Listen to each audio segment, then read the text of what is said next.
MS কুকিংয়ে আরও একটা recipe নিয়ে আসলাম, বড়া রেসিপি। দেখেন, চাল আর ডাল ভিজে দিয়েছিলাম, এবার গ্রেন করে নিব। কাঁচা মরিচ দিয়ে দিলাম, আদা দিয়ে দিলাম, রসুন, পেঁয়াজ কুচি, পরিমাণ মতো পানি দিয়ে গ্রেন করে নিলাম।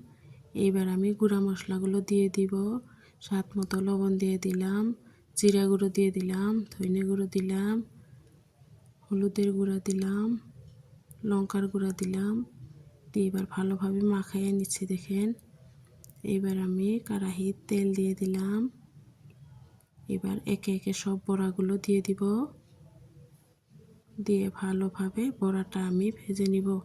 আশা করি ভিডিওটা ভালো লাগবে। যদি ভালো লাগে লাইক কমেন্ট শেয়ার করেন, সাবস্ক্রাইব করে দিয়ে নতুন বন্ধু হয়েন, সাথেই থাকেন।